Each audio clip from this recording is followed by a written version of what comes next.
1,000 train in 1,000. Fuck me. Like, I mean, I haven't even touched train. And I'm in the fucking best shape that I've been at.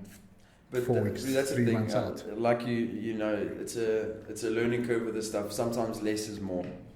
You know. Exactly, and that's Especially why. with fucking a gram of train a week.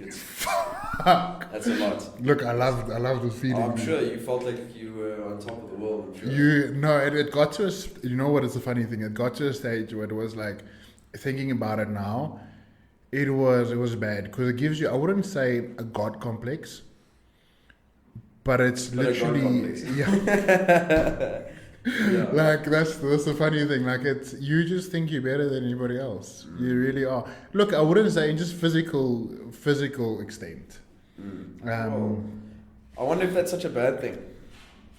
If you're a doers about it, obviously, if you actually like tell people that they're useless or whatever. But if you like from a mental standpoint, if you think that you're fucking better than everyone, then see that's what I agree with. Let me give you an example, which we kind of can perfectly portray. Dude, I couldn't when I tore my chest. yeah. I couldn't train. It was the most depressive state of my life. Just being now I'm still a personal trainer, so I'm still going to the gym, training people, being envious. Yeah. And then you get people that literally just fucking complain about being unhealthy and fat, but they're perfectly healthy. And they just complain, yeah, but you know, I can't, it's too hard. I'm like, my fuck. Like I literally end up training I was still doing legs with a torn chest, still doing bicep curls with a one arm holding my pec. That's fucked just to fucking. To the bars, yeah. You know, so I'm like, that shit I can't tolerate. Till this day, I don't even have to be on gear. Like I can't tolerate shit like that. The thing is, where you can't help people that don't want to help themselves. That's the biggest thing, you know. And you know, when you run into people like that, you just know that you can try and motivate them and whatever. But how long does that last? That lasts fucking a few days or whatever. And look, you are in the industry where that's your job is to motivate people to train and whatever. But if they don't have the discipline themselves, you know, fuck, it's like, you know, It's like taking a horse water and you can't force him to drink. And I'm lucky in that position where if you a startup trainer, you unfortunately can't choose your clients. You get what you get, and that's what you get. Now, dude, I don't give a fuck. Yeah. If I don't get along with you, I won't. But I'm moving away from I've got my 5-6 one-on-one personal training clients. That's like lifestyle based. Okay. And then mostly guys or chicks? Mostly, dude, and like men. I got 2 girls and the rest are men, but all of them are like in their 40s, very well established. I got a doctor. I got 2 accusatory accountants. Fuck. Can't even. That's the see, personal trainer. And they just lifestyle, dude. And even with the online training, it's like, firstly, what makes me different, and which I created this app on, which is fucking amazing. But not only that, I won't easily go into an athlete's. Everything is lifestyle. Okay. Like betting yourself as a lifestyle. Is that where your passion lies, or you just? It's where the money lies. Yeah, no, 100%. Yeah. No, My passion, I would honestly, I would love to be like a JP. Yeah, you can say this, and like have fucking athletes, and he does very well, so it's a bit different. Yeah. But just being another fucking coach, and like another, you know, the thing is, what I find very fascinating is the female body, and that's why I did, for example, John Jewett's female course on competing. So I've got all those things because a normal trainer will just think of them as like a small man, and they're not. They are completely different. They are fucking amazing. Not only up here, like, but in a physical case as well, dude. They are, and I would love to compete and like get competitive clients and do that. But unfortunately, and it's not rude for me to say this, like they don't have the money for it. Yeah, majority. Also, they in an expensive sport as it is, just do it with everything that they're doing. On top of that, they get a coach. It's tough to find clients like that, you know. You see, and I'm not willing to do this. Sounds very selfish, but the knowledge that I have, the experience that I have, and I'm not willing away to give it 4,000 rand a month. No, yeah, 100%. Like it's not, you know. And then typical South African mentality, they're like, yeah, but you know, LYALL is 800 rand and you 4,000.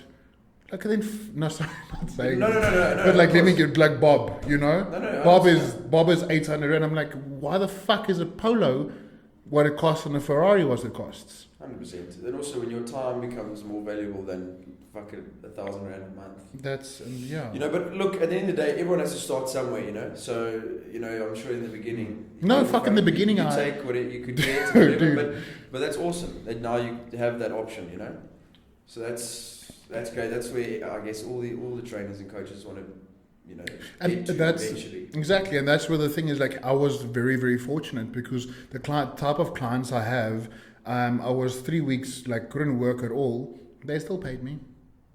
Still paid me full amounts. They didn't be like, even I didn't train them. There's no way, because it's like, it's not online. It's like actually going into gym, training them. They understood it. They helped me, dude. Yeah. So that's the type of people that you want to have in your 100%, life. 100%. If you can grab onto, like you said, 5 or 6 of those as a personal trainer or in-person personal trainer, you golden. And that's the thing. Now you're going over to the online space. Look, it's the way to go. You can't be a person. Really, you can't really be a personal trainer now and not be. That's the thing, mate. Because I was at. So this is where, like I said to you off camera as well. This is the whole thing came in. Is like I tore my chest, and so we can get inform the viewers on our discussion here. But I tore my chest, and I was literally like, as I said to you, I was broken. Physically, financially, mentally, didn't know what I was going to do because bodybuilding, I was told by the docs, like, listen, dude, like, you can fucking kids got bodybuilding, goodbye, you'll be lucky if you'll be able to train. Like, and I was like, who am I? Another thing is, which is, I still don't know to this day, and I don't think I'll ever know, is like, I don't know who Chris is without bodybuilding. That is, crazy. Yeah. Unfortunately, not is crazy my... in a bad way. If you're going to succeed in a field, you kind of have to be like that. Yeah, I don't have an identity. Like, I don't know who I am. Like, bodybuilding is my fucking life, dude. Yeah. And people don't understand it. Like, when I say to you, like, we're getting off topic here, but like, I will do anything for it. You know, people are like, why the fuck you still train? Like, no, rest and recover. And I was like, no, like, I wanna fucking compete.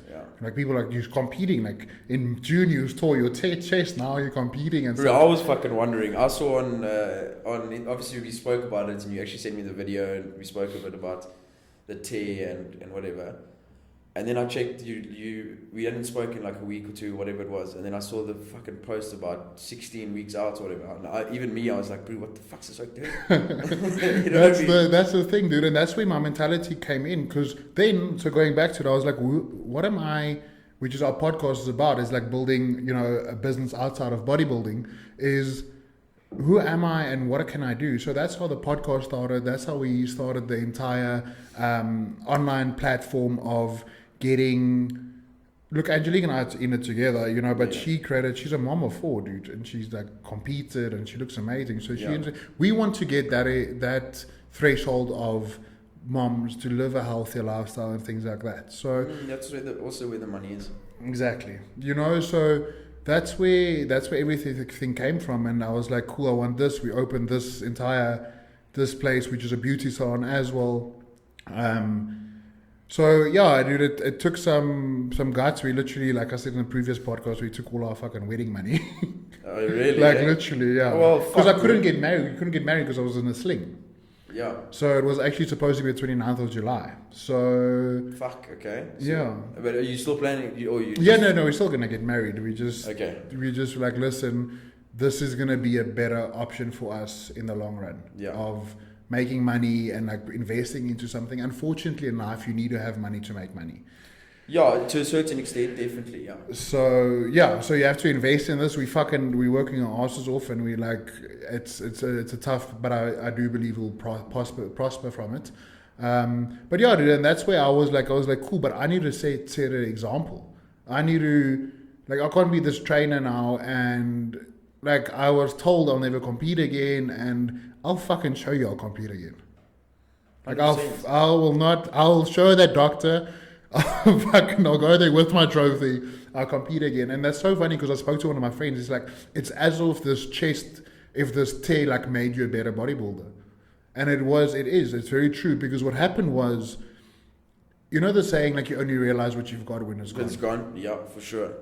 And For sure. And I was just like, fuck, you'll never complain to me about fucking eating a meal again. Yeah. You'll never complain about me, oh fuck, I have to do cardio. Like, I literally cannot wait. I'm like a kid in the car. I'm like, fuck yes, do 3 hours of cardio today. Like, see, you have to have that passion for something like this. You know what I mean? If you don't, especially bodybuilding. I know we're not just talking about bodybuilding, but in almost every industry, if you want to be the best, if you want to be just the best that you can be, you kind of have to be a little bit fucking mental. Jay says it. Jay Cutler says it. Yeah, but Mal, you got to be.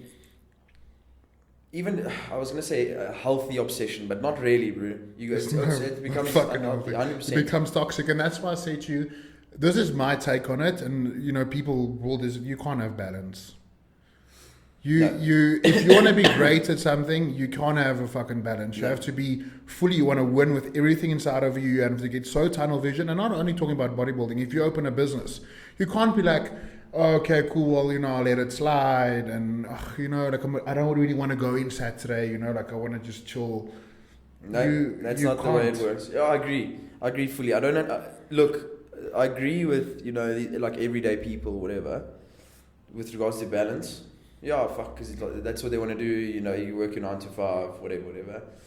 You have balance, and it works for a lot of people. But if you're gonna be the best in your field, the best in your industry, you're just gonna get fucking run over by someone that's better than you. That's not doing that.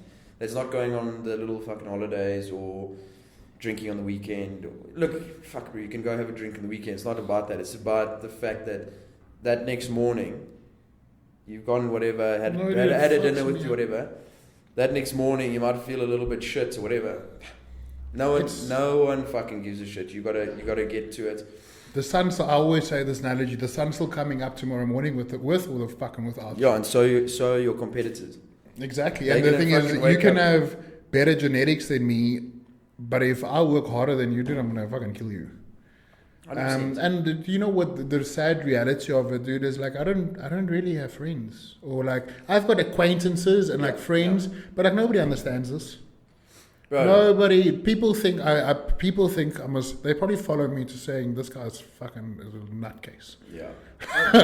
No, probably, but also fuck, bro. I've had the same thing. But that's the thing with the older I get, and the deeper I get into the business side of everything and graft and whatever.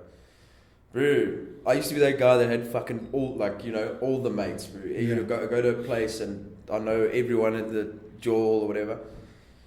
Bro, I count my mates not even on one hand, you know, now. But the thing is, dude, you know that those 5 on that one hand will be there for fucking thick and thin. 100%. And I would much rather have that, dude. The problem is, and I don't know if you also find this, the older you get and the more experience you get in, I'm not really talking about bodybuilding, but any field, is that I feel people are envious and jealous.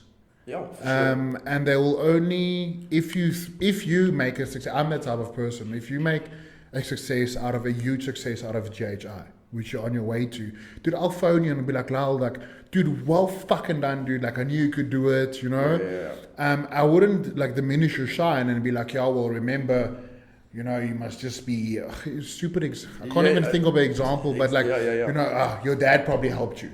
Yeah, of course. Look, you'll always get criticism, like, fucking from everywhere. But I think the people that do so well as well, they've got thick enough skin for that shit not to affect you whatsoever. You can't let that shit. You can't let it, because if you start letting, like, whatever, I'll give you an example. Let's say you get a fucking shit comment on this podcast, okay, about me, you, whatever, and you let it affect you. You got to get over that shit. You know what I mean? Because it can affect you quite fucking easily. You know, especially if it's true. To be honest with you, it can be true. I don't give a fuck. Yeah. Got into that stage, like, you can have your opinion of me, like, you're entitled to it. Like, you can think of just what you want, like, but don't say something where you don't really, like, know me, or, like, know where I come from, or know anything about it. You know, like, I don't even know, you can't, that's the thing. But even I don't give a fuck, dude. And people have that, be like, oh, yeah, you know, like, you have that type of, I really don't care. Like, you're going to have people that like you and you're going to have people that hate you. 100%. And I can tell you this for free from my personal experience. 99% of the people that don't like me or ever had a problem with me either don't fucking know me or whatever, or they heard some misinformation or whatever. Look, there's a lot of people I've just told to fuck off completely. Of course, because like, for instance, like, I would never trust anyone that's never been in that position to tell people to fuck off or get into some type of altercation. I know it sounds stupid, but like, I wouldn't trust someone. How can you go through your whole life and not get into some type of altercation with people? There's you know, like, who everyone's says it, I think Eminem like even said it's like, if you don't have haters, like, you're doing something wrong. Yeah, because but that goes back to the jealousy thing. Yes. If you don't have people that don't like you, Then it's like, well, then you're just a people pleaser. You've just done everything fucking by the book, been nice to everyone. Yes, for sure, you should be nice to everyone, but you shouldn't be nice to people that aren't nice to you. Yeah. You don't have to be a dickhead. You don't have to fucking punch them in the mouth every time. But just don't look what I've experienced. Then again, I can say this. I fucked up a few times in my life, and people can say what they want to me. They know a different version of me. When it happened, I grew a lot from it. Mm-hmm. But today, dude, I won't entertain it. So let's go back to the example of people having a shit comment on let's say this page. Yeah. I will just not reply. I'll be like, cool, I saw it. I'll even like it. Yeah. But now you get those people like, oh, fuck you, like, you don't know us, and you start homolocation, like, so dude, I haven't got into it, but okay, enough of the shit talk. Dude, so we've actually been trying to get this fucking podcast on for quite a while. I apologize for that. I've been fucking obviously flying in between and whatever. So the last time obviously just didn't pan out. But I'm happy to be here. This fucking setup is very cool. Well done on doing all the shit, especially with after the shit you went through. You know, like I said to you off camera, is that you could have gone the complete other way. You know, exactly. You could have. You could have just been like, fuck this, I'll keep my few clients and, make enough money to live and bodybuilding. Bro, you can't. The thing is, like we said just before, bro, people that are going to do that, they're going to lose. What's quite sad about it, and thank you so much, dude, like I really appreciate that, because it came from a deeper purpose. And I always say this analogy, I think the bodybuilding gods were like, look, it's looking after me because my calling for it is a lot higher, not only for myself and my own career, but giving back to everybody else. I wished I was 18 years old and I knew somebody with my type of experience and stuff to be there and guide me, And what's quite sad about the reality is I've got more to give than just fucking give up. I'll never give up, dude.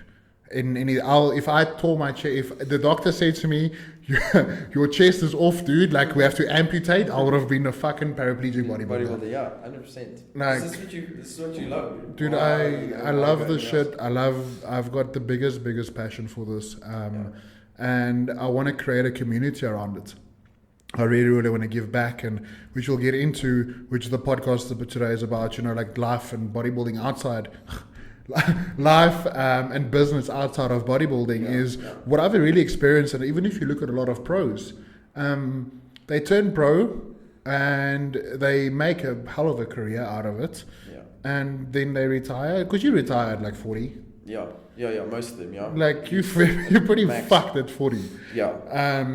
And then you're like, oh well, fuck, like the money's not going to be there forever. The money isn't like, and you really need to make you need to be like internationally like really known to like make a good money. And I think a perfect example of somebody that has thrived in that is Jay Cutler. Yeah, for sure. Like he just turned 50. I don't know if you saw that video. Where he was posing. Holy fuck, dude. It looks crazy, And like, not saying this, but we'll get into like trading methodologies and stuff. But like Ronnie, like, he was the best. But like, and this is my question, which when I've got asked the other day actually by a client, was, whose life will you choose? You've got 8 Mr. Olympias versus 4 Mr. Olympias. They're roughly the same, like 5, 6, 7 years apart. Yeah. Jay is living his fucking best life. He's still got 4 Mr. Olympias. Yeah. He was better than Ronnie at a stage because he beat him. If he wasn't, then, you know. But the guy's fit for 50, looking fucking amazing, dude. Like, that's a tough question. He's got an entire. I thought about it. So I've got, and I initially said Ronnie hands down. I'll live with that shit. You can give me 8 Mr. Olympias and kill me at 50. I'm fine with it. But like now you're looking at it, 4 Mr. Olympias. The guy's living his best life. He's got an entire business. The guy like rocks like G-wagons, you know. But it's not. And then this is the thing. Ronnie made more money out of bodybuilding than Jay. From titles and winning and sponsorship. Yes, Phil actually beat Jay with the biggest contract with Muscle Tech. Jay was his first, and I think they actually let go a lot of people to sign Phil. Okay. But I just think, from personal opinion, how I follow these people's journeys is that Jay used his money to invest and build an empire outside of it. Yeah, 100%. Look, bro, honestly, that's a hard question, eh? Because they both leaving an awesome legacy behind, no matter what kind of happened after I would say, right? like Ronnie was still hands down the best bodybuilder ever. Yeah, no, for sure. You can't really doubt that. Whether we'll even see someone that's ever better than him, I don't know, maybe. But if I had to choose, I would probably. I think if you asked me this question like 2-3 years ago, I would have also just said Ronnie 100%. But yeah, I would say Jay. The thing is, that's what I'm saying to you. I would have had you have that mentality of like 8-time Mr. Olympia, want to be the biggest motherfucker in the world. Yeah. I still want to be like the biggest I can be. Yeah. But it's about, for me, it's like they're both leaving a legacy, but it's from giving to the sport that Jay is giving a lot more now than Ronnie. He traveled, that kind of motherfucker has seen this entire world. He traveled, he's still traveling. Yeah, and he's mostly Ronnie literally can't. Yeah, look, if you don't have your health, you got. Look, he's still done well. Don't get me wrong, Ronnie. You know, he's still done all the supplement company and whatever. I'm not too sure what else he has, but bro, if you don't have your health, it's that. The thing is, if you can have all the money in the world, but if you can't fucking use it, really, that's the then thing. What's the point? And I always have this not argument, but this philosophy and saying is like, you can't buy health. You can have fucking trillions. You can't buy your life. You can't buy health. Yeah, no, for sure. Actually, you know what? I know this is fucking off topic now. They say, like you just said, you can't buy your health, but it's crazy how, and I don't know if many people know this, it's crazy how the fucking ultra wealthy, the access to medical, so yeah. Like I've seen some crazy shits as of late as to like how, like for instance, like with cancer and stuff like that. It just comes, which is fucking disgusting because it's the medical industry, okay, big pharma, whatever. Bro, it's out there. You can cure cancer. Yeah, but we're talking about like fuck you money. No, fuck you money for sure. Like, but the fact that it's out there and it's not that you only if you've got fucking hundreds of millions that you can get it is also it's crazy. And you wonder if it's actually that expensive, the treatment, or is it's actually a conspiracy. Good look. You and I can go on about conspiracy. I fully believe that there's a cure for cancer. Which we technically please don't quote me on this. I'm not a personal trainer and a bodybuilder. I'm not a for sure. medical. But what I'm saying is like there is, like you're saying, I'm sure if you can have the best treatment of stem cell treatment and stuff like that. But I mean, it's a money. These guys are making a killing out of it. 100%. They're making look how much money they make off this fucking vaccine. They're not even getting to God. 4th YouTube channel taken down. It's crazy. Talking about this the other day, I got asked the NGL or something, and I was asked I got something asked about the vaccine, and I replied to it just saying vaccine, and Instagram popped up a message saying, "Are you sure you want to post this?" Of course they did. Of course they did. I'm like, are you fucking kidding me? Yeah. So you got something injected into your body that like is picked up by Instagram if you use the fucking word vaccine. How crazy is that? And but that's the thing with Meta, with fucking that whole situation, whatever. And that's why it's so sick that Elon bought Twitter and whatever, and what they're doing with Twitter, because it's like, you know, free speech and whatever. Yeah, did you see? Made a tweet that said, if you've been fired or disadvantaged treated by your employer because of Twitter, they fully will cover your lawyer bills. You see, bro, it's just simple shit like that. It's not, they've got the money to do that type of stuff, but you just look at people that actually care about people and people that don't give a fuck about anyone. All they care about is you know, fucking power and wealth, and that's it, at the expense of other people. There's a difference between all you want in life. Let's say just a normal businessman, that's all he wants in life is fucking as much money as possible and as much power as possible. That's sharp. Nothing wrong with that. But if it's at the expense of other people, then, you know, like, and that's what this whole fucking that's the difference between Meta and Twitter and we can go on about this forever. I could sit here till tonight and talk about, you know. Look, and that's we even fuck. This is the raw cast, so fucking we go from topic to topic, so it's fine. Yeah. But even we chatted a bit about AI off camera, and I was like, dude, if you, because how it initially came in is the system software I use on the app is like, I'm not a fucking, then again, I'm a bodybuilder and a personal trainer. I don't know, fucking edit shit. Yeah. So I got AI, dude, it like links everything, links the audio to the thing. I think, like, it literally writes out, when I upload onto the thing, it literally dialogues our entire summarizes our entire dialogue. Yeah, dude, you can. I'll say this right now, is that if you run a business, or even if you're employed, whatever it is, if you aren't using AI to your advantage now, not in a year's time, because then it's way too late. You got to start using it now. Otherwise, you fucked. The thing is, even the guys, for instance, that they've lost their jobs or whatever because of AI. Let's say a digital designer. Let's just say, give you an example. What they should have done is they should have become fucking the best at using these AI programs before, you know, this shit took over, and use it to their advantage, or started a company, you know, using the shit. If you don't, I feel like that, and that's people tend to procrastinate, and they're like, oh, it will happen. You know, what happened now? Like, I won't do it now. It won't happen to me. Until it fucking happens. It happens to you. Like, and that's the thing. Like, it's the normal, dude. If you're looking at South Africa, which we live in, if you look at the fucking poverty rate, is sky high. Yeah. Now I've got a business. I have to be very careful what I say now.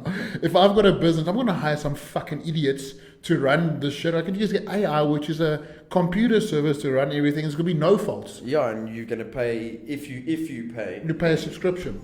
And it's going to be a fuckload cheaper. And you know that there's going to be no excuses, if, ahs, and buts, you know. But that's what I'm saying. You have to get into it fucking ASAP. But it's the same thing, bro. Like when, any cryptocurrency or any of that stuff came about, and it's just kind of the same thing, in that it came about and everyone was like, fuck, you know, whatever, it will come and go. Then you have fucking lighties making millions and millions and millions. And if you just, and I'm talking about me as well, bro. When I heard about this Bitcoin shit, I was like, what the fuck is this? It's just I can say this, I'm not intelligent isn't the word, but like, I'm not of that phase to know what the fuck is going on there. Yeah, but you see, that's the thing. It's if this shit is coming up and you hear about it, fucking, you know, you got to look at it, because you have to. Things are changing so fast that next minute, fuck, bro, I don't have a business anymore, or, you know, I've just been taken for a puss because AI's here, boy, or I could have made hundreds and hundreds or millions with Bitcoin when it first came out if I just listened to these people, and I wasn't so arrogant to sit there and go, hold on, this person's got fucking X amount of money and I've got nothing. But I know more than what he does. You know, and I'm saying I've done that. You know what I mean? And I've learned from it. I'm like, fuck, bro. Next time someone with that's doing better than me talks to me, I should fucking listen, you know? There's exactly. But you know what pisses me coming from this side? Like, I've heard of so many fucking scams. And it pisses me off about human nature, dude. Yeah. Like, people are like, okay, cool, I'll invest your Bitcoin. So many people. So it just shows you that the generational changes. So, for example, our parents, like, my word, I don't need a contract. My word is my word. If I just shake your hand, Lyle, that's our contract. Yeah, for sure, 100%. You know, so then with that mentality, they meet younger version, 21st millennial. And they're like, yeah, sir. Like, you know, pay 500,000 rand into my account. I promise you, you know, they took advantage. What happened, dude? Yeah. They caught, like, imagine catching like 10 people, like, it's 5 bar. Oh yeah, and it's actually just so disgusting because they'll also catch like all these older people and whatever. Exactly. With their like fucking with their retirement savings. Don't you have a conscience? Like, they got fuck all conscience, dude. I wish, to be honest with you, like, I don't know how. In a way, I wished I was like that because then I can like just shut off my emotions and like. But like, I don't know how people are like that. I don't know. I mean, I won't tell you who told me this, but and I agree with this fully. If I didn't have a conscience, I would have opened a church. Oh fuck. Now, how rough does that? It's crazy. There's nothing worse than because you get money laundered through it. Yeah, well, you can just take people's money by using the word of God. I can go on about this, but I mean, there's certain churches that I know about, and it's so disgusting. It's weaponizing virtue is the most, like, it's just the most disgusting thing you can do, right? I'll tell you a church, Richard, I think you'll agree with me. That's CRC. 100%. Like, if you, I can tell you now, dude, it's actually so obvious. Like, it's so obvious. And when I was a lighty, I used to go to a church where the priest slept in the back of the church. The only money he got was money for food and whatever, and that was his accommodation. He drove this little fucking bucky, and the money he got was obviously from the little basket that went around the church or whatever. But going to these fucking churches now, as you walk in, there's a huge fucking TV screen the size of this room with banking details. Bro, I'll show you. I mean, it's just disgusting. When we go off camera, I'll show you outside. There's a guy here drives a Lambo. Yeah. A Aventador, and he has a brand new the SUV Lambo, brand new, and a G-Wagon as well. Like, he drives it here and he parks it here. Guess what he does for a living? Pastor. Yeah.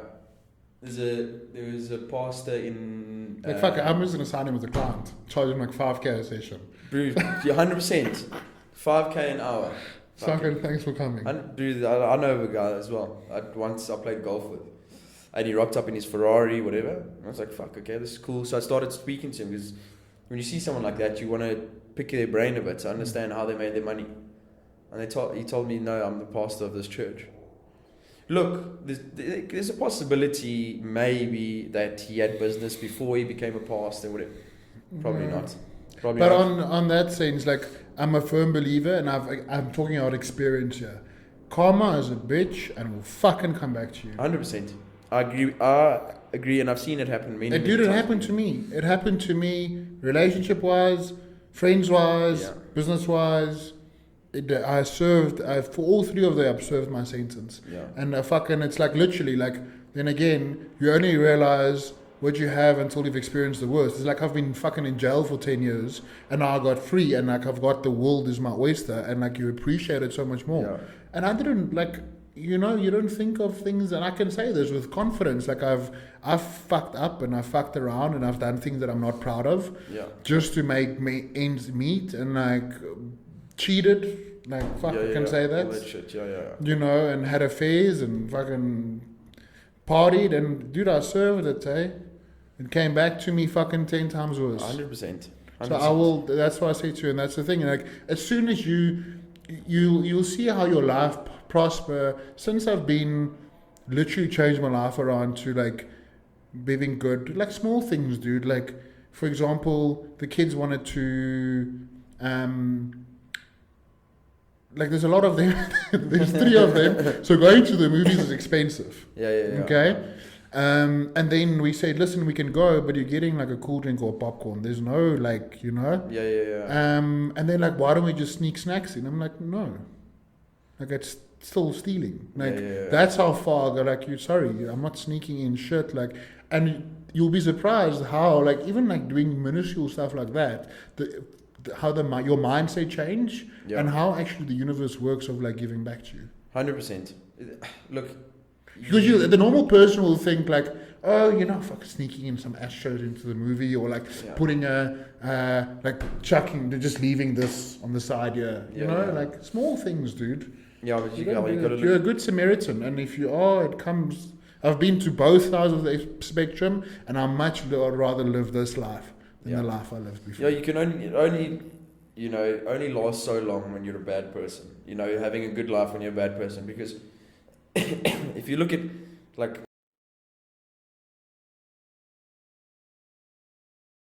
is fuck now, I forgot it, man. The guy about that. Who was in it? Maybe I can tell you. Oh, fuck, it's gonna piss me. This will piss me off. About the guy that imports heroin through. It's called Blue Magic. Okay, wasn't he imports anyway. The story. It wasn't Pablo, eh? No, it was a black guy. It was after the thing like this. This is gonna bother me now. Think now. I'll tell you when if I can come to I'll tell you the story about it. Okay, I'll fucking pop it up here on the screen for people, because I'm gonna. It's about the first black drug dealer. Yeah, okay. And how he started. What he did was it's a true story, hey? So how he did was he found in World War, I think it was a war going on or something. Okay. In what country? Do you know? In America versus like Philippines or something like that. Okay. So what he did was he imported the heroin, the poppy plants from there, here already manufactured, back from there with the soldiers who died in their cases, like their coffins. So customs aren't going to go through that. Fucking hell, I haven't even heard of this. Fuck, dude. That is mad. So, in any case, it's the best story ever. Fuck, I need to watch that movie. And it just shows you, and how fucking corrupt it is, because the head of the army then was, he put it on it. And what he did was, because there was no middleman, and because he didn't have to manufacture itself, because he gets it there, which is like pure, it was like 80% times pure. So he didn't have to cut it. So he can sell so much more for so much less, and actually turned blue, called Blue Magic. Holy fuck. Okay. And how everybody was part of it. Like, everybody wanted to cut the head of police department, the fucking mayor. Everybody was part of this whole thing. And then he got caught. And he got caught, and he gave everybody up. And it got so bad that the mayor and the head of police committed suicide. Because he'd like named them and like, listen, Lyall from GHI, he's the guy. Holy fuck. But moral of the story is like, so he's not just the drug dealer, he's also a snitch. Well, they gave him off his sentence. They gave him time off his sentence. So actually, like 40 to 30 years later, he came out of jail, and then again he started. But then again, crook was always a crook, and then he started the arms trading like 3 years after, and he got caught again, and so got a life sentence. You think that you think that 30 years was enough? You know what I mean? You're like done now. Yeah, but also like what the thing that is whole with 30 years while he was in jail, like it wasn't the a calm only situation. Not only that, dude. Like, it's the only way. This is okay. I want to give you an example on this. Going back to bodybuilding, it's the only way they know how to make money. Yeah. So fuck, what are you gonna do? So this is a perfect example where we got into, and where I personally believe Kai never won at Mr. Olympia. You know the story. Yeah, kind of. So yeah, I'll for the viewers that don't know, I'll to my knowledge. So what happened was Kai was very poor. Like, he grew up in foster homes and things like that, as you know. And he got offered a decent amount of money. I'm not sure how much, to be featured in gay pages. Yeah, with the grapefruit. The grapefruit. I remember. But I was too scared to watch the video. So I didn't watch the video. He is a weird character, but 100%, yeah. The thing is, dude, and this is what I say to you, Lyall, I've been in fucking rock bottom's basement. Like, I know what it's like to have nothing, you know. if somebody comes to you with like 100,000, if you're living off the street right now, and I'll give you 100,000 rand just to be like in a magazine, dude. Yeah, look, there's not many people that aren't going to take that. 100% of people will take it. Yeah, Don't even come here in the comments saying, "Oh no, like, I wouldn't do it." Yeah. Then you don't know what it's like not to have. If you living the life, if somebody comes to me now, I'll be like, "Fuck no, thank you." Got my reputation, and this is the whole thing where these chicks on OnlyFans is like they fucking because the thing is, Jesus Christ, yeah, there will always. There will always be somebody better than you, my dad, or in our body, there'll always be somebody stronger than you, more bulky than you. In their industry, there's going to be somebody younger than you, more beautiful. What are you going to do until 30? You're going to be a porn star and get fucked? Yeah. And then you want to settle down. I'm looking for Mr. Right. Oh, come on. Like, don't even get me fucking winded up on that shit. I've actually had conversations like this with, like, a table full of chicks, right? Yeah. And they justify it. They are absolutely mortified by what I say to them, and it's literally like, let's say 20 years ago, if I said this stuff, everyone would just be like, "Of course, like what the fuck are you talking?" Like, obviously, I'd be like, "Fucking," I could literally say something that, let me give you an example. Let's say I'm 30, and I say I'd prefer a chick that's like 21, 22 than a chick that's my age, right? What are you gonna do? Like that's what I prefer, right? Whatever. Brew. Fucking table of chicks. Yappa. Just fucking. I'm like, brew. What the fuck? The best is they throw the word misogynist out, and that's the thing, dude. And you have to ask yourself, and even ask them the question. You know, reverse the roles. Of saying, listen. Let's say you 10 years down the line, you've done that you've done, okay, and you meet. Let me ask you this question. Let's say 5 years from the line, okay, you meet the fucking love of your life. Yeah, dude, she's everything that you ever wanted, like personality-wise, looks-wise, like, dude, it's like God's gift to you. Like, it was like princess. Okay. But you found out she was a porn star on at OnlyFans. I wouldn't date her, bro. Like genuinely, like you can try, but every time you're gonna drill her, you're gonna be thinking about fucking. You know what I'm like? It's not gonna work. No, like it wouldn't.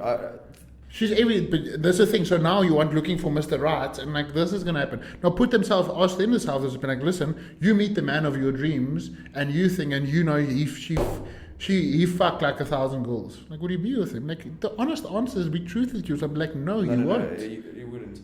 And for someone like me, someone that you explain now, that specific girl came to me, I would do what every other guy would probably do that was single or whatever. Well, fuck her. 100%. It would just be like, yeah, for sure, you know, fucking, come, you know, bring it on. But I'm not going to propose to this chick. You know what I mean? That's what I'm saying, dude. And that's the thing. Like, no, it comes back to the point of like, there's some things in life money can't buy, and another thing is your integrity and your moral standards around it. Yeah. Like it's, it comes very cheap from me, I guess, saying this. So. Yeah, no, me too. Don't worry. No, let me tell you a story that fucking I'll tell it. Okay, so it's one of my. I'm not very ashamed of this. You're not very ashamed of it? I am very ashamed of it. It's not something I want to tell, but people know. Okay. So COVID happened, and I lost everything, dude. Yeah. Like, literally. Yeah, because that was your business was fucking... I was living out of my car. Like, literally I had nothing. I didn't even know I was going to fucking buy food, nevertheless, like petrol to get some. I couldn't afford petrol. Like... and then, long story short, to put it in a nutshell, I got offered a job for, I'm not going to name the company because I don't think they deserve the accreditation, but it's like Magic Mike dancing. Okay, yeah. So it's not stripping, it's not like naked fucking strip shots, you know, but it's like you go to bachelor parties and you do like, bachelorette parties. But, you know, and things like that.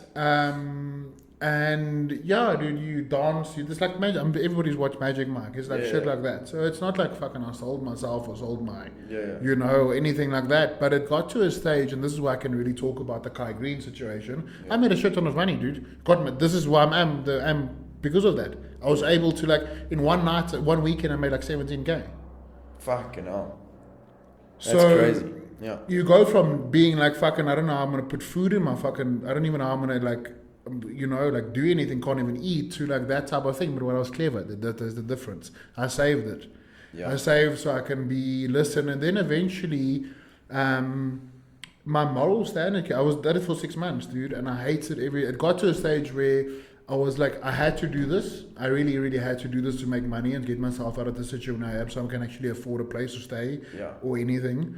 And I hated it. It got to a stage where I started throwing up before every show. Like, I couldn't look at myself in the mirror. I got rid of all the mirrors in my house because I was so ashamed of myself. Rough. And long story short, I was able to buy a place and pay rent when the gym opened for Virgin Active, worked my fucking arse off, built up my client base until I am today. So that's sick. Look, it's a sick story. You know what I mean?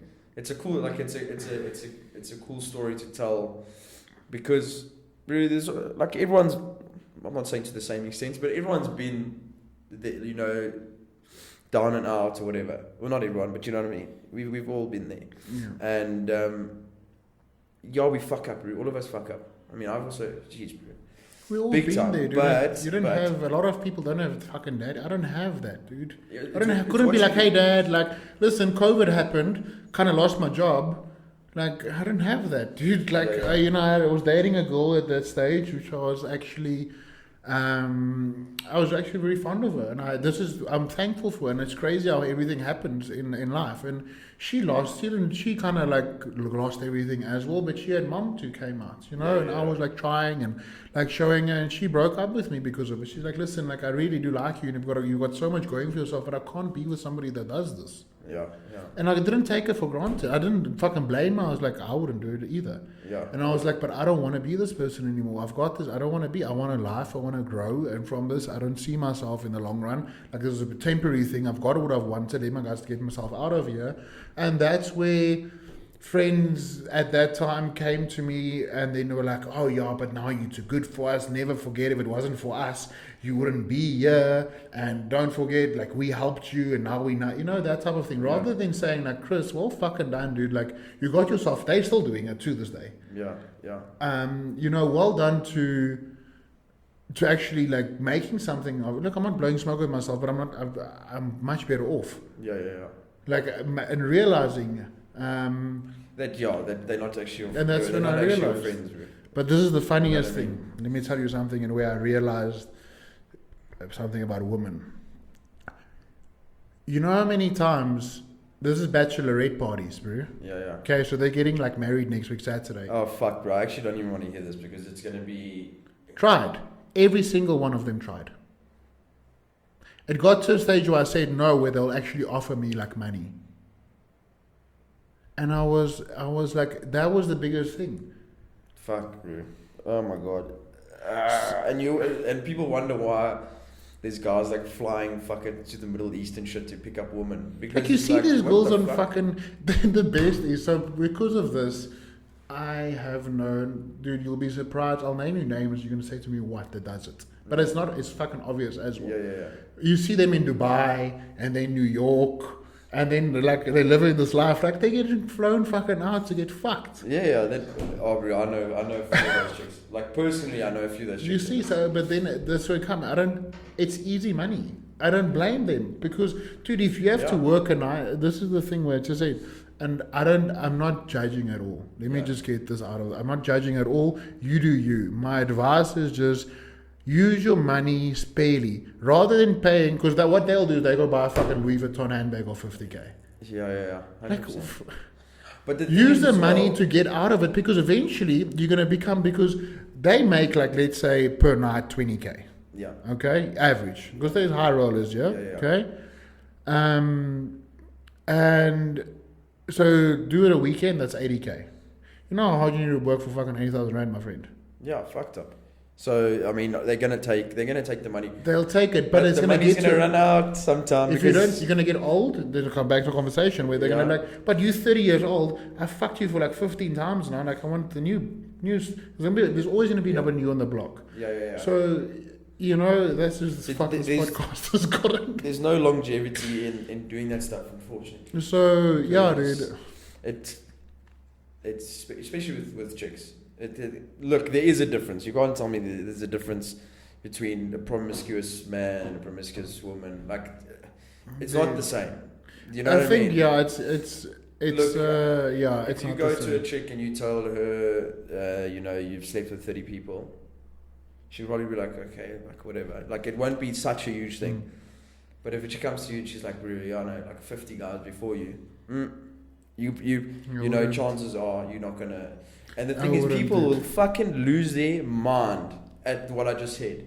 Like it's just literally just saying that fucking water's wet. You know what I mean? Like, it's just because. Do you know what pisses me off? It's because you got standards. Yeah. No, but you're not allowed to, bro. Dude, I've got standards. I've been fortunate enough to get things in my life, and I've lived one. But I've got X, Y, and Z. Who the fuck are you to tell me, that's too high of you to expect. You can't have what you have done. I've never sold my fucking penis. Yeah. I've never, I've done some things I'm not proud of, and I can really admit that, dude. Like, I'm not, if I could have it anyway, if I could turn back time, I would not let COVID happen. Yeah, for sure. Would I take it back, Lyle? I thought about this numerous times. Would I do it again? To be honest with you, I wouldn't change anything. Of course, bro, because I've learned the value of money. Yeah. I've learned the value of morals. I've learned the value of friendship, the value of really what's going out in the world. Dude, I've learned so much out of that experience that it is literally people go through this life, 50, 60 years of experience, don't get it. I got it in 6 months. And it made me a complete different person, dude. If I the only thing I would change, I wouldn't let COVID happen. Yeah. But then I would have fucked up my life even another way, probably. 100%. Look, bro, you have to go through something. You have to go through shit, bro. Adversity is the biggest growth. You'll very, very rarely find someone that actually is an interesting person that has never had any fucking bullying or financial struggle or fucking family deaths or any of that shit. I'm not saying it's a good thing. I'm not saying, you know what I mean? But majority of the time, the people that are most successful, first of all, and the most interesting to talk to, something fucking happened to them. You know what I mean? Some shit fucking went down. A normal person doesn't work 18 hours a day. No. Do you know what I mean? You know what I'm saying? Someone that's like just a normal, everything's kind of smooth, they fucking got everything going for them, whatever. They don't work 18 hours a day. Why would they? Never. So I'll tell you on that note. That's the thing. The funniest thing is you'll see next door is a bed. Okay? Yeah. I'm often here 20, 22 hours a day. So that I actually sleep here. I don't go home because I continue on grinding and sleeping. That's or if I'm tired, because I get my routine is will get you I'll get, if I do have morning clients, which I don't, I'm sorry. I got into a phase where I don't, but I get you at 8 o'clock in the morning because I try to leave. We live in Benoni, so we try to leave before traffic. Okay. 8 o'clock, and I work until seeing clients till 9, and then that's when I graft. Is at night because I just found peace. I'm a night owl, and I can concentrate and everything's just quiet, And then I work, and then I fucking see again. I'm like, oh fuck, it's 12 o'clock, 1 o'clock. No, you need to, And I'm like, now am I driving home to be here 5 or 6 o'clock again, or So funny things, dude. And that's the thing. But the thing is, why you doing it is because it's for yourself, dude. You won't do it. You're going to tell me you can do. I must work for you doing that type of hours. No, of course not. There's no. That's why, and I can tell you this from personal experience, is that I've had. How do I say this? I don't want to call anyone out or anything, but I've had a lot of people, a lot of employees, or people that I want to be employees. Same thing, bro. Look, and I don't really blame them because they come in and they're fucking useless and they. They do the minimum, and it's like, yeah, whatever. And I don't really blame them, because if it was me, I'd do the fucking same, because I don't want to fucking make you rich. The different story is, the different story, because I want to tell you on this way, my mentality is slightly different. So majority of people are like that. Listen, you pay me 5K a month, X amount. Yeah. The least amount of work I'm going to do that, because if I'm doing more work or if I'm doing less work, I'm still getting 5K. Yeah. But rather have the mindset of like, fuck, if I actually work hard and I give everything, Lyle will notice this and promote me. For sure. So if there's some type of incentive base in a company, right? Then incentive base, or you know that if I do this, this is the reward. For sure. If GHI grows, you'll know it. There doesn't have to be incentive. Like, you know what I'm saying? You can just like, fuck, if this, there's not really, and which we'll talk about something. So started something, but there's no really like competition. Like, there's the thing, I can't find clothes. Like when I'm off season now, everything fucking fits, which is great. By the way. But I don't find clothes. So if you have like GHI and what it stands for, and if you actually start working for a company, you do your research of like why you want to work for this company, not just for a paycheck. Yeah, for sure. So if you know, like, listen, this is gonna blow. If I give my full and this blows up, Lyle, you will recognize it. You can be a cunt. There's no way I'm gonna give my best and then you blow up and you tell me, Chris, fuck off, after I've been a good employee. No, you see, 100% agree with that. The thing. And it's crazy because it's tough to kind of get people to understand your vision of the company. Okay, I'll give you GHI for example. It is tough to explain to people exactly what you know this thing can do, right? And that's kind of where the issue lies. But if people were just fucking, they didn't just see that first paycheck, and they looked at it and said, okay, hold on, these guys bigger picture. They fucking onto something, bigger picture, whatever. And also, if you were just there with me or whoever for 2 or 3 days, you'd go, oh, okay, there's no ways this can't be a success. Do you know what I mean? If, let's say for instance, if you brought in an employee now, tomorrow, and they saw you fucking working the whole day, working the night through and sleeping in the office, they'd be like, okay, this is probably the guy I should work for. Do you know what I mean? Because he's going to do whatever it takes to take this company to the next level. Therefore, I'm going to be making more money in the future. Do you know what I mean? It's going to work for me, so I might as well put in the effort and help him. But people are fucking short-sighted. Some people are just greedy. Fucking arrogant and stupid. They want instant gratification, and that's where it comes from. Takes us back to relationships, physique. They want to look like Ronnie Coleman tomorrow without the work. They want to be a millionaire without the work. They want to be in love without the hardships. And that's the thing, dude. And that's where I'm at right now. I'm working this type of hours. I could employ somebody easy. I don't fucking trust them. Yeah. Because it's going to get done half-heartedly. Let's use this podcast, because I've got a few revenues we'll get into. Yeah. But we use it. I think a lot of people, and you can relate to the podcast as well. Let's say I get somebody to edit the stuff, okay? They're gonna do it half. They're gonna do the least amount of work that they can do. Yeah, 100%. So now I'd rather do it myself, and especially with the others, I can get employee to sit here. We've got an employee. I can get somebody to like run and promote and go see clients and stuff like that. But I don't trust somebody else with the face of my business. So we into the beautician part as well of selling actually the products as we go to salons, and Angelique as well. She's like, listen, use my product. It's like a sales pitch, dude. It's what it is. Yeah, 100%. But like now Lyle, this monster is good. You don't have to take it. Yeah.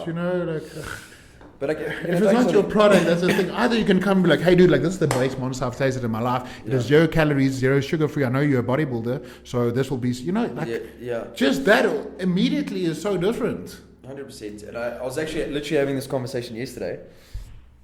I really, really think that COVID had a big impact on people. Just for a couple of reasons. First, just before COVID, everything was kind of normal, and then after COVID, I just realized how many people are, and I don't know if it's from COVID or if I'm just conscious of it now. I'm not too sure. Mm-hmm. Other people are extremely lazy. That's like the biggest one I see, right? So they're either extremely lazy, or they are on a mission to fuck you, because It's easier to fuck you. When people are struggling, like we were just talking about with when you had your, you know, when you live in your car or whatever, when it comes down to that, people do anything to get what they want. And because I've seen you like kick you when you're down. Kick you when you're down and try get as much money as possible. You know, even if it's immoral, they'll fucking put it in their own pocket. You know? It's both of that. Because reason being is people are fucking lazy, and this is where I'm not even on trend, and I'm like this. Like people are, and they're complacent. They're happy with what they are. They're happy with driving their fucked up car, and they're happy with living in their 1-bedroom house because now they must work harder. Yeah. Or they must start something, or they're too afraid. I don't know. I think it's. But it's easier in that case. It's easier to fuck you over than actually make something successful. 100%. 100%. So scam artists, it's easier to scam people. 100%. Look, it's way easier to steal than to make money. Yeah. You know what I mean? It's easy to fucking 100% agree. But then it comes down to, you know, if you have morals, if you have a conscience, whatever the story is. Yeah. But I don't. Fuck, it's hard to say, but like, I think a lot of people, they just, it's kind of, and it's maybe not their fault to a certain extent, just because they just don't have it in them. You know, like, some people are happy with this, and some people are only happy with this. You know what I mean? Which is fine. It kind of makes the world go round, because you need people, you need employees, and you need CEOs, and you need cleaners, 100%. And you need. So it kind of works well, but fuck, bro, I don't like personally. I can't fucking be around people like that. They're like a small-minded mentality. Look, don't get me. I think that the family that you are born into plays a big role. Like if you're born into wealth, you'll be wealthy. You know, if you're born into a township or like poor, you know, unfortunate will be. But the problem is like that doesn't give you a reason. Be like, okay, well, you know, like my parents are poor, so I'm just gonna be like, I'm not, and this is very wrong of me to say. Like, I'm not saying financially. I'm not only focusing financially. I'm having like a poor mindset of okay, I'm just gonna be fat. Yeah. And you know, like I'm just gonna do this fucked up job that I hate, and I hate my boss, but I'm gonna carry on doing it. I don't know, dude. Like, and it's a very touchy subject because a lot of people will actually get fucking offended by this. Yeah. But if the shoe fits, like, look, I mean, you know, actually, I think I'll actually disagree with you there on one point. Is that from my personal experience, what I've seen is that actually the guys that are in general, the guys that haven't had much growing up tend to do better. Okay, there's a difference between not having much and having fuck all, of course. But correct. The guys, it goes back to what we're saying about hardships and shit like that. When you have those hardships, no matter what it is, even if you're in a fucking wealthy family, but you struggle with, you've had this happen to you, whatever, generally, those people always going to be fucking, they're always going to work harder, they're always going to have more discipline and motivation to do better, right? That's what I've seen personally. Like, even if you look at like fucking, I would say probably like 80% of multimillionaires, I would say have had a fucked up life.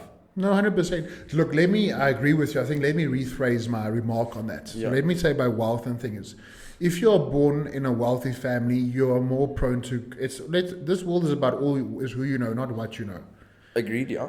So you'll be able to put into contact with bigger people. You'll be able to, dude, at the end of the day, yes, you need money to make money. So if you come, but this is where the problem comes in when I want to rephrase it. Let's say you want to open a barber, like a hair salon, or like a barber, you know, like a Sorbet Man or a fucking Gary Rom, whatever. Yeah. And you can do it. If you're a stupid example, but if it's bought to you, you're not gonna value it. You're gonna like fuck around, you know. And I think a better analogy is like if you get, which I think you'll better understand, is like if your dad buys you a brand new BMW M2, okay, you have no value for that.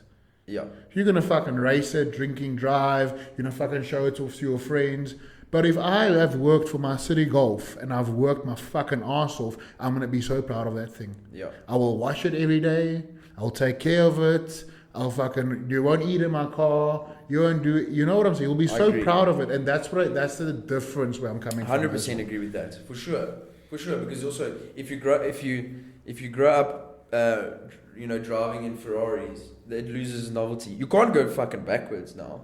Do you know what I mean? Yeah. Because I had a few like not mates but acquaintances when I was let's say 18, whatever. That their dads fucking also same thing, kind of like first cars like a BMW M2, and it looks fucking that's awesome. Your dad's fucking done so well, whatever. But it's you're actually doing your son a fucking huge disservice, because now there's no value. He's not going to value money, and chances are, say it comes down again to probably not going to work as hard and whatever, because he knows if shit hits the fan or I get fired from my job, Dad's gonna be there. It's kind of like, suck this it's up, cool. fuck you. Fuck, bro, I'll just sell my 1 million rand car and I'll just fucking invest or something. So, it definitely works that way. That's why I was also saying this yesterday, we're talking about like psychologists and psychology. It's not, it's not like fucking black and white. Some people that grew up with all the money in the world still fucking work like an animal. And then it works the other way around as well. So it's not black and white. There's always exceptions.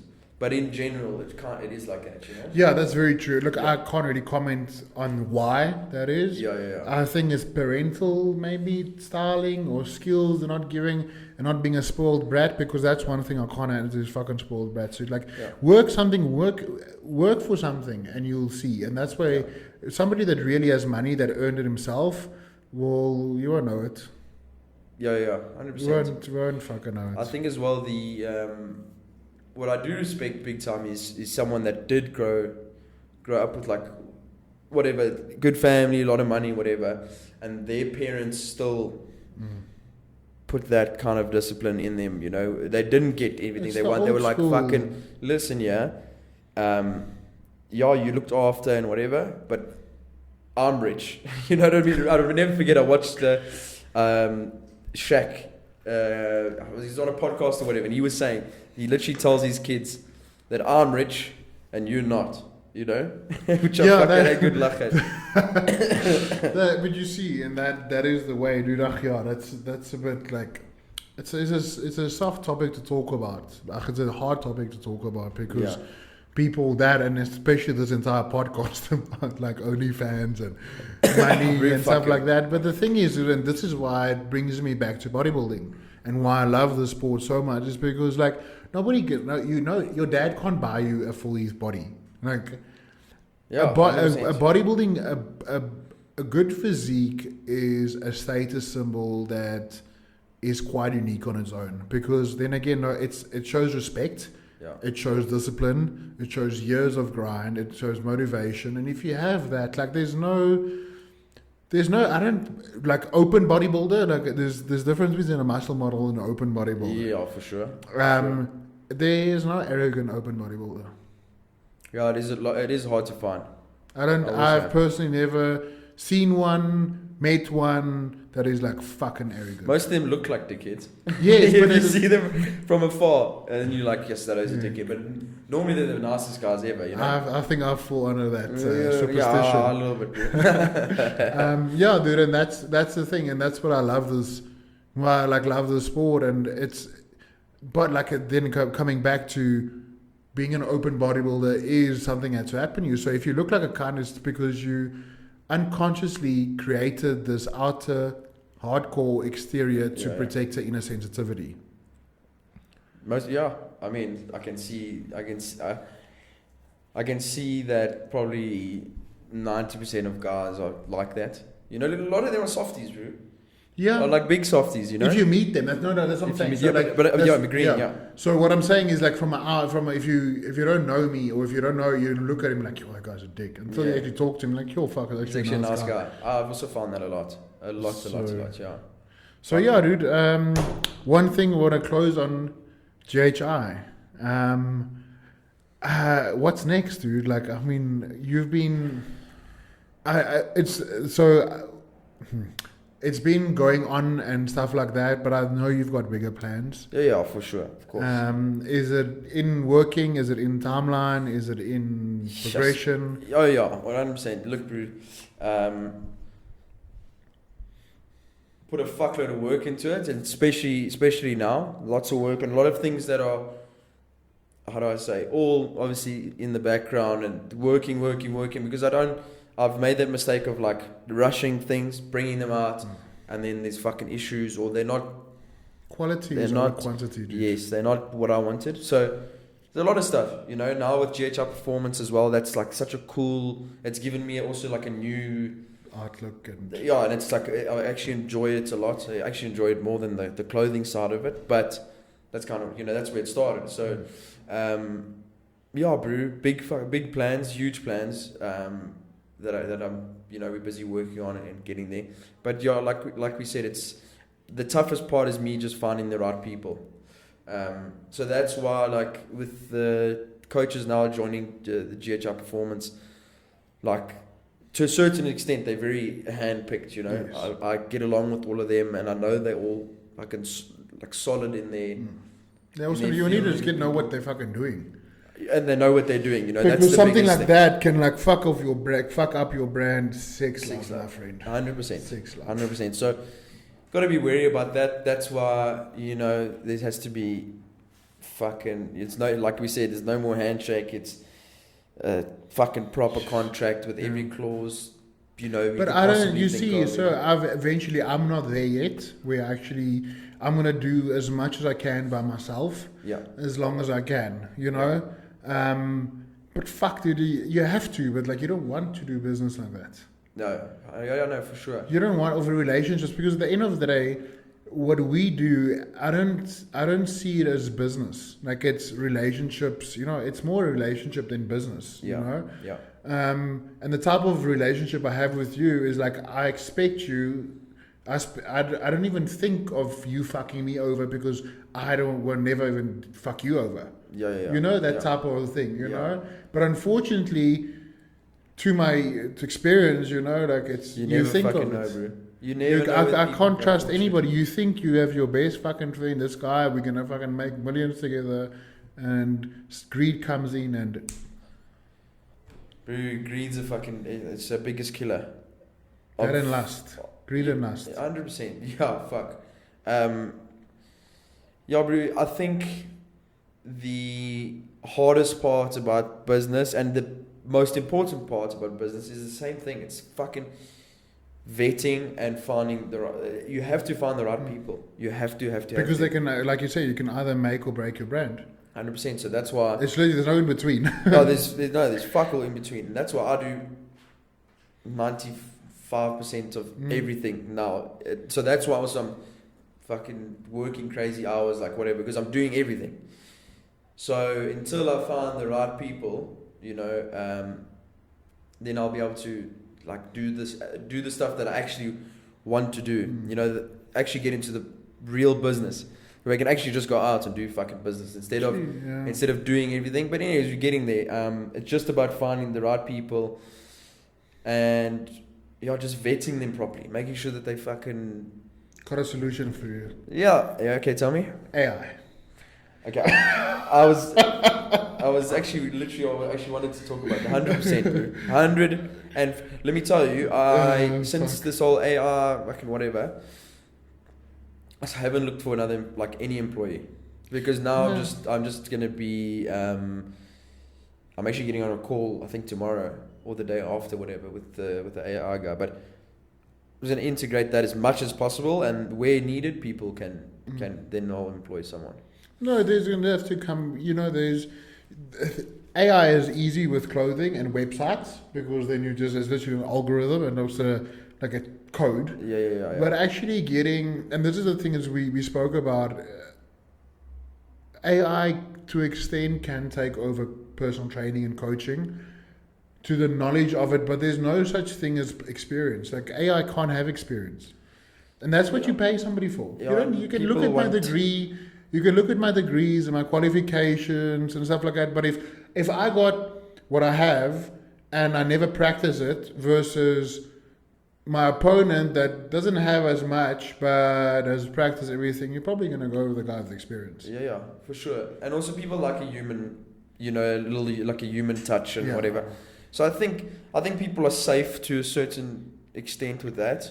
You're not going to have a video call with fucking ChatGPT, you know what I mean? So, look, what I would say is that I don't think it's going to take over the industry per se. I don't think it's going to fuck up the industry, sorry.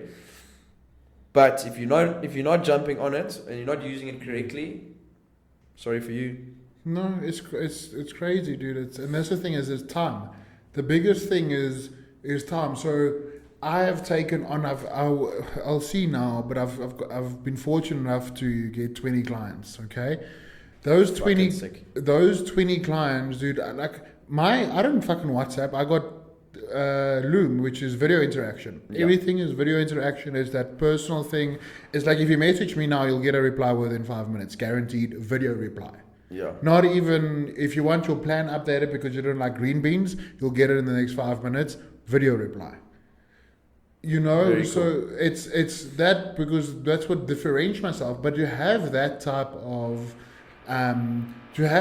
interaction. You can't have 200 clients because I spend an average an hour a day on a client, like personal training. So that's excluding my. That's including my in person. So that's like 30 clients. Let's say there's other 30 clients in total. That's why they actually get that type of feedback, and then that's why. People, if you get that type of stuff, people will pay what they pay. But what I'm trying to say is, AI won't be able to take that away. You can have an AI to write a program, but you can't have an AI bot to do that. And that's the thing. So if you can actually find somebody and this is where I'm currently in the process now, where I'm in the middle right now, it's either I get AI, but it's not the same type of interaction to write them a program. Because I can be I can be like, listen, Lyle needs 200 grams of protein, he doesn't eat fish, high fats before, a stupid example, please work on a program, which they can, and especially to my thing, but that actual interaction you can't have, and that's what your client is paying for you, is that actual feedback and interaction. So now, 100%. What I'm sitting with is, I can either carry on the way I'm carrying on and just not fucking sleep and live on this. Better than Coke. Okay. Or I can take the chance to employ somebody as assistant coach, but I can't take that risk. I think I would rather not make more money than take that risk, because what can happen is that person, even though I think is the greatest candidate, can fuck everything up so badly that everybody leaves me, and I have a shit like, do you hear about that fucking Chris guy? What are you like? Fuck, don't ever get, he's assistant coach, did this, like, he asked for a stupid example, which I know I won't say. Actually, I should name this fucking coach, but I'm sure who I know to talk about. Like, he asked his chicks for like naked pics, nude progress pics. Fucking hell, bro. People are weird, eh? People are weird, bro. Fuck. And then I'll let you the Dulce. She was the first time competitor, and she was with this coach, and she had nothing to do, and he said, no, in this way I can see your glute, your hamstring tie-ins better, and I can see your striations better, and she did it. Yeah. So stupid, but you see now you see that. So imagine that. Be like, you're fucking Chris is a great coach for years, assistant coach, fucking. Ask for nude pictures. My company will be. I won't get a client again in my fucking life. Doesn't happen if I have a doctor's degree in nutrition. Yeah, no, for sure. So that's where you're sitting at, dude. And sadly enough, this is what we've got into. So I would rather work my ass off the way I do. And maybe just up my price because of but I won't easily get somebody assistant coach or. I think to be honest with you, just because AI is it's fucking moving so quickly. I think wait a bit and see. Maybe there's other ways to do it with it. When I said AI with the personal training, I don't actually mean like doing the programs or whatever, because you actually want to. That's what these people are paying you for, for your time and whatever, but more so for, like you said, the fucking video interaction and stuff, which is fucking awesome, by the way. But if there's a way, to just minimize time, with other things. That's the thing. That's all. It just has to be. Just has to. Let's say with like marketing or whatever. For not that I don't think you really want too many more clients, but just for shit like that, just to take time off your hands. Bro, if I can get somebody, if instead of taking, for let's use the example, if I'm sure you can relate, if you can do one client in 20 minutes instead of an hour, you know, then you open a slime shot of 3 extra clients. So that's the thing. But the thing is, it's a service. You give, what we do is a service, and 100%. Once you start diminishing the service, that's when you start going downwards. So, yeah, for sure. And I saw this in a video, very, very true. The problem is with a lot of coaches in the industry and a lot of businesses, I wouldn't just say coaches, is they blow up and then they can't handle the workload.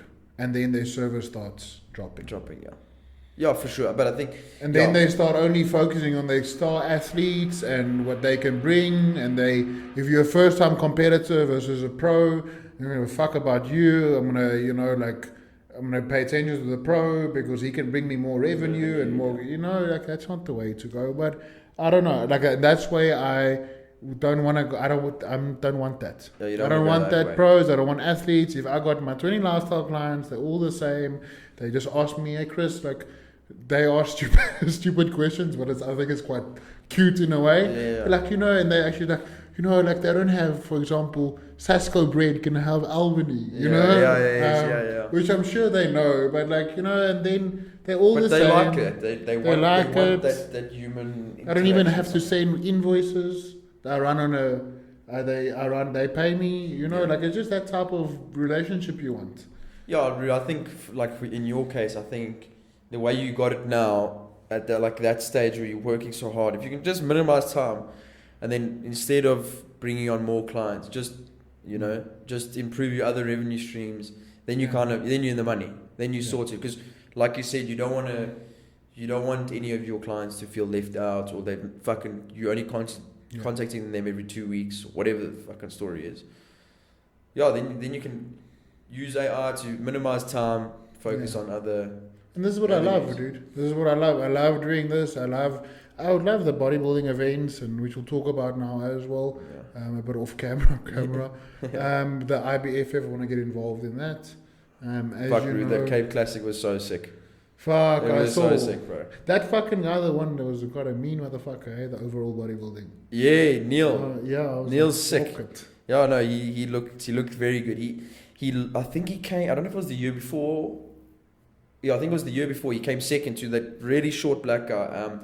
His name's Sidney Boyson, but bro, he's this much shorter than me. He's a tiny guy, bro. But fucking he's one of those guys where you can't really put more muscle on him. And then Neil came this year, peeled and fucking he did well, won but the show that they put on was fucking crazy. And so that's the thing. The next one is Fire and Ice, eh? Fire and Ice. Are you gonna be here?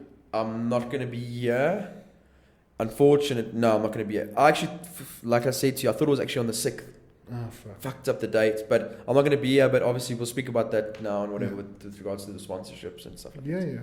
Yeah.